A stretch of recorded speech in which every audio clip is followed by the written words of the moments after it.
Hello everyone, and welcome back to the Fluctus channel. You can't fight what you can't see. This is the concept that led to the invention of a military submarine. During World War I and II, submarine fleets were considered the most feared vessels in the ocean, particularly due to their capability of striking boats and fleeing to the depths of the water unseen.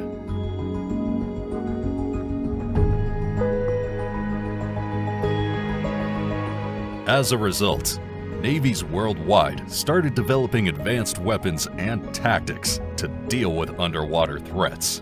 And it wasn't long before aircraft and helicopters were being used to hunt down submarines.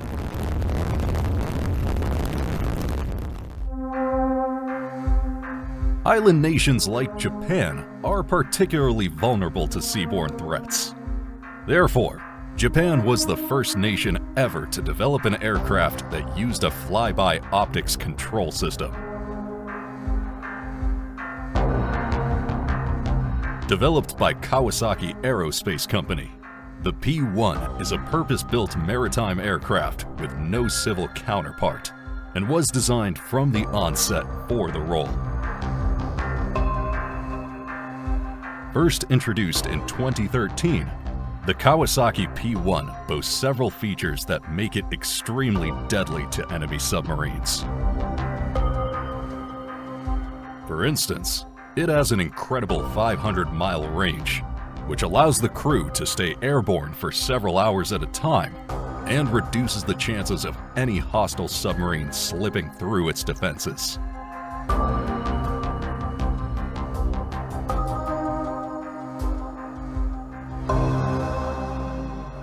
The P-1 carries more than 30 sonobuoys in the chambers located in its fuselage and another 70 inside the aircraft itself.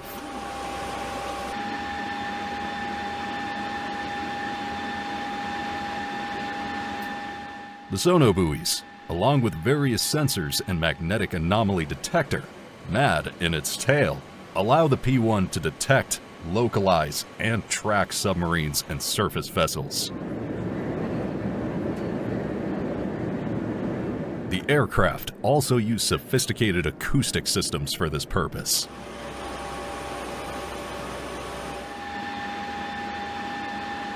Additionally, the P-1 has an AI system that provides an optimal flight course to the tactical operator in order to attack a submarine.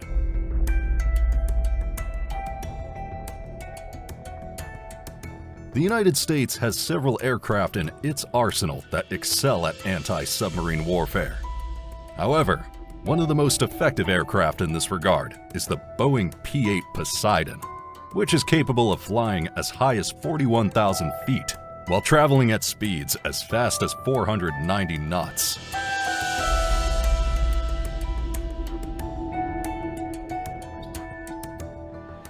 The P-8 is equipped with sonobuoys and torpedoes to track and destroy submarines, and harpoon missiles to nullify surface vessels.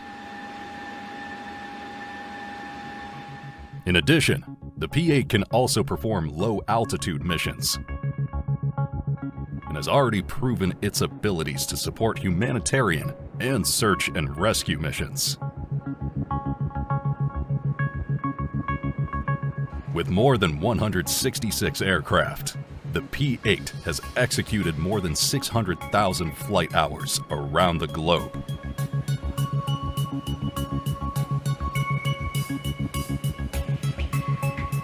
The United States has nearly 100,000 miles of coastline that must be protected at all times. For this reason, the U.S. has relied on the Lockheed P-3 Orion since its introduction in the 1960s. It is a 4-engine turboprop anti-submarine and maritime surveillance aircraft.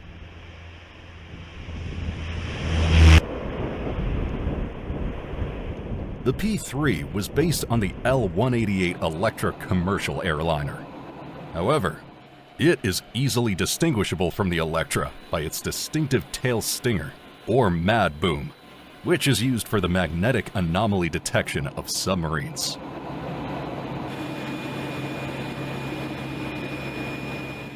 The MAD is a very sensitive instrument.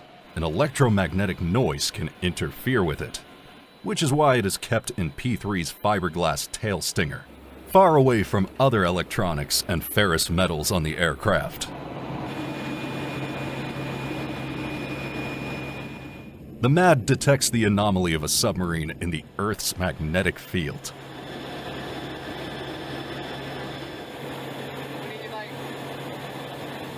Still, the limited range of this instrument requires the P-3 Orion to fly at low altitudes and as close as possible to the submarine.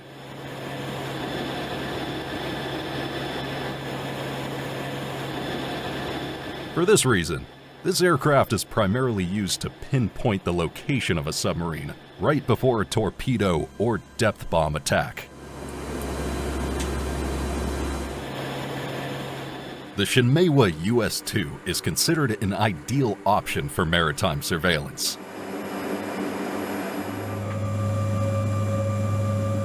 Since its introduction, Japan has been the primary user of this aircraft. The US-2 was developed in March 2007. Since then, only 8 of these aircraft have been built, but this might change soon, as the United States and many other nations have shown interest in acquiring them. This amphibious aircraft is specifically designed as a short takeoff and landing (STOL) plane, meaning it can take off and land from virtually anywhere, including runways, landing strips, oceans, and even lakes.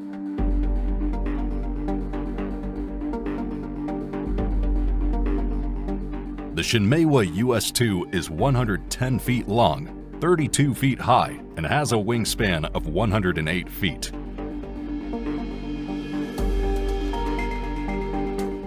It can carry up to 20 passengers and boasts a maximum takeoff capacity of 47,000 kilograms.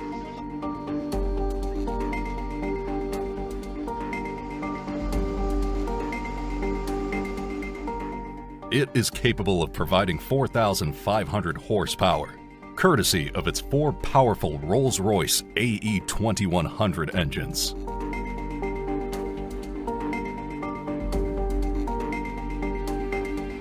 The Shinmeiwa US-2 can also travel around 56 miles per hour at slow speeds before stalling, which is extremely important for its primary mission, air-to-sea rescue.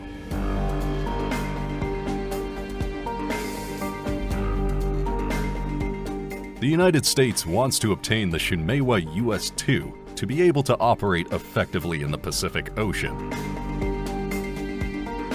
Hence, the United States pilots and navigators have already started training with the Japanese forces to learn how to fly the Shinmeiwa US-2 efficiently.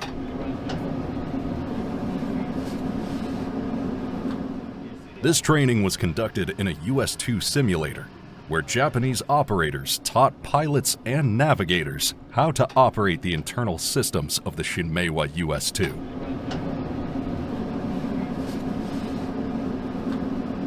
The simulator allowed the pilots to practice a wide range of scenarios, from normal takeoffs and landings to emergencies like engine failures or adverse weather conditions. The navigators trained on different navigation systems available in the simulator and practiced several emergency procedures, like navigating without GPS or other electronic aids.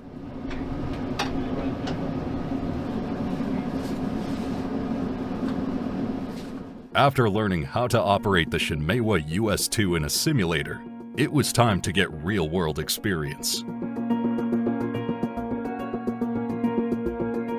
The United States and Japanese airmen conducted operations aboard Shinmeiwa US-2 during Exercise Cope Angel in March 2023.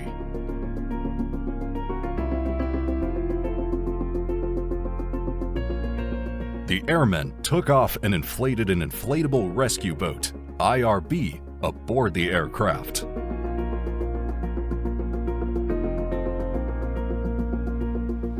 The pilot landed the Shinmeiwa US-2 on the water smoothly, and the IRB was deployed on the water.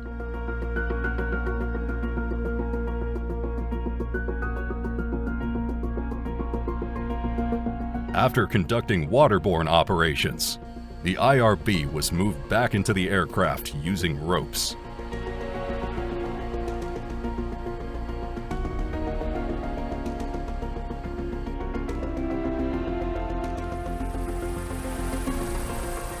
Search and Rescue, SAR, is among the U.S. Coast Guard's oldest missions. The main priority of the USCG is to minimize the loss of life and injury by providing aid to people in distress in the maritime environment.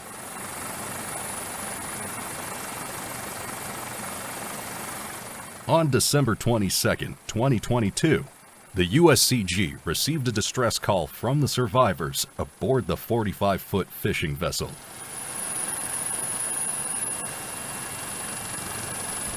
They stated they had put on survival suits and were preparing to abandon their vessel, which was getting slammed against the rocks near Esther Island, Alaska.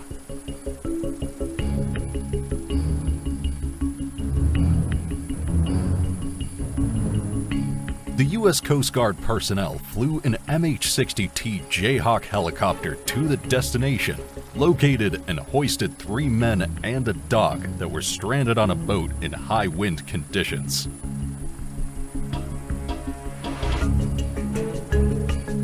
Rescuing people in distress from a sea vessel using a helicopter requires the Coast Guard to follow some procedures.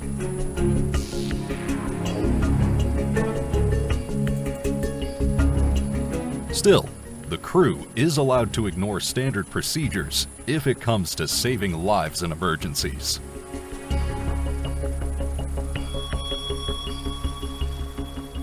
When the U.S. Coast Guard receives a call from someone in distress, they immediately launch a helicopter with crew on board. However, if a helicopter is already flying by, it responds immediately to perform the SAR operation.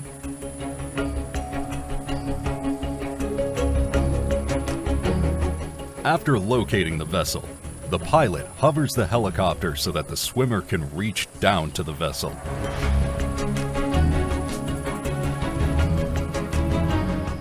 The swimmer talks to the personnel in distress and prepares them for evacuation. Finally, the crew is hoisted off the deck of the boat and into the helicopter, and the cabin door is shut.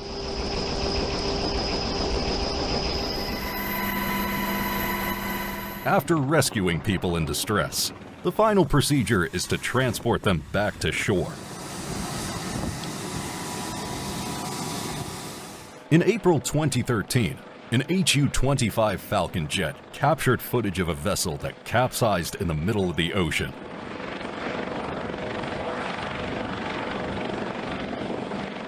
After receiving this footage, the U.S. Coast Guard immediately rescued the man using a helicopter and transported him to dry land at Coast Guard Air Station Houston.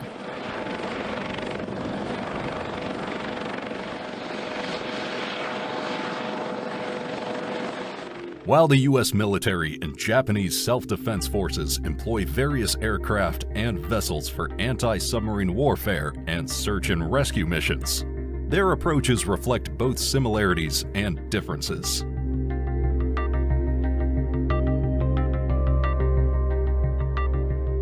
Both of these nations prioritize the protection of maritime interests and safety at sea, utilizing specialized assets like maritime patrol aircraft and helicopters for anti-submarine and SAR operations, respectively. However, the variations in operational procedures, resources, and geopolitical contexts shape their strategies differently. Both forces collaborate in various annual exercises and leverage their unique strengths to address shared challenges.